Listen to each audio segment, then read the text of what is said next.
Welcome back to Balanced Views, the show that gives you more than just the headlines. We give you clarity, context, and conversation.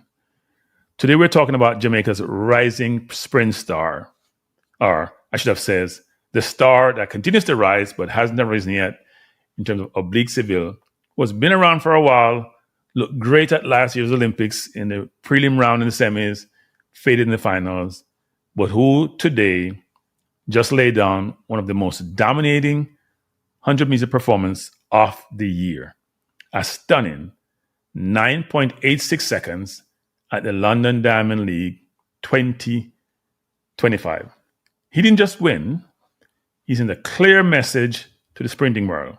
So let's break it down. Seville was up against the who's who of sprinting, excluding two individuals, Keshane Thompson, who's the leader this year, in the 9.75 region, and Bednarek, who was not at this meet. But we had Noah Lyles, the reigning world 100 meters champion, who last year was brilliant in the Olympics. Zharnel Hughes, a European record holder, running really well this year, gotten over his false start problems he had from last year. And Hakeem Blake, who was brilliant last year in the Diamond League, and one of Jamaica's most consistent sub-10 runners. And yet, none of them could touch him.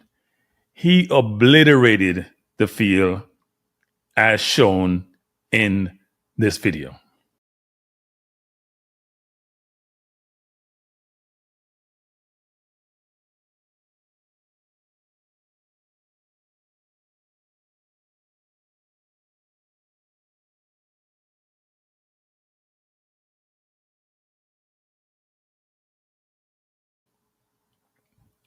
From the gun, Seville was sharp, explosive, and controlled. He held his form all the way through the stop at 9.86, even at time at the end of the race, to give you that number one finger. It was a season's best and one of the fastest times in the world this year. I think he had a 9.83 earlier, so not his best time, but he was brilliant. So here's the final order. Seville ran 9.86, Lyles ran 10.0, Hughes 10.02, and Blake 10.08. So Seville was the only runner who broke the 10-second barrier. In the rest of the field, Simbini, Azu, Tobago, and Incliffe made up the rest of the field. And we should say this. If you recall early in the year at the Jamaica trials last month in June, Seville had some problems.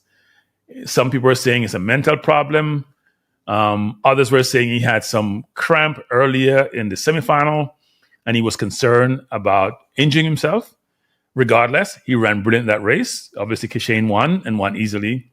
But given the circumstances before the start of the race and how Seville was, it was a little bit surprising how well he ran that race. Now, let's be real. Jamaica has been searching for a new male sprint icon ever since Usain Bolt hung up his spikes. And we have two who are vying for that role. Keshane Thompson, who has been brilliant and came second by a whisker last year at the Olympics, and Seville, who has been running brilliantly. Obviously, before when we had Usain, we also had Johan Blake, who we should not overlook, who was brilliant. And if it wasn't for Bolt, he would have gotten all the accolades. However, Seville is a legitimate heir to that throne. He consistently runs sub-10s. He's still in his mid-20s, and he's proven he can beat the best. He just has to be more consistent on the big stage. The future for Jamaica sprinting looks extremely promising. It's not just about winning. It's about who you beat in that process. It's not the first time Seville is beating Noah Lyles. It's becoming more consistent in doing so. And many think that Lyles sometimes can be untouchable. And this was Lyles' first 100 meters of the season. So you have to put context around it. But Seville was brilliant. Zharnel Hughes has been in brilliant form. Simbini has been the most consistent and running brilliantly. And we know Tobago is world class, even though the 100 is not his best event. But it was the manner of victory and how he obliterated the field that must give him that confidence. No stumbling. The wind was a -6. The talent, the coaching, the nerves of steel, all were exemplified in today's race. For track fans, this tells us that the 2025 World Championship and the Olympics subsequent to that will be something to behold.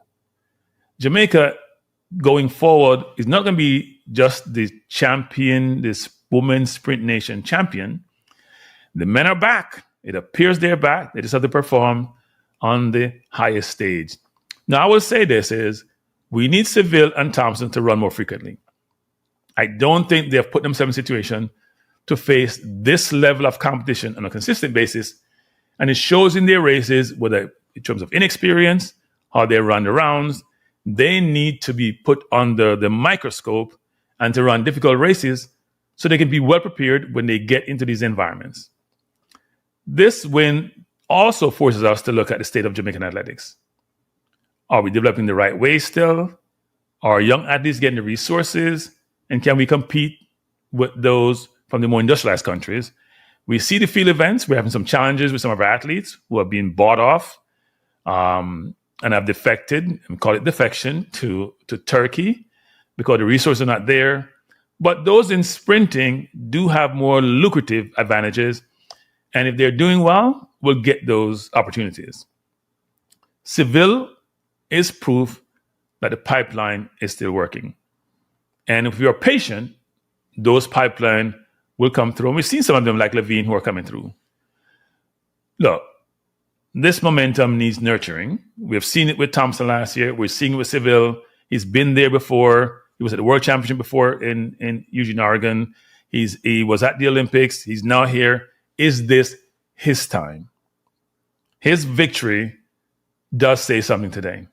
He ran 9.86, blow away past world champions. And in doing so, he may have been sending a message or has sent a message to the world. The question is, can he sustain it?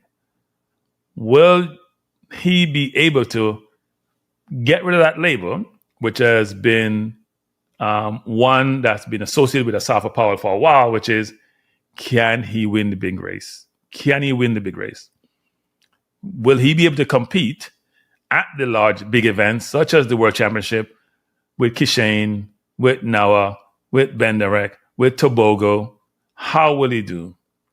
As always, like, share, and subscribe to Balanced View channel.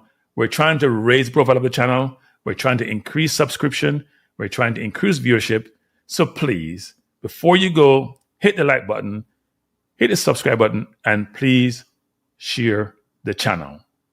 Here we bring you context, clarity, and calm in the face of chaos. Until next time, stay grounded, stay curious,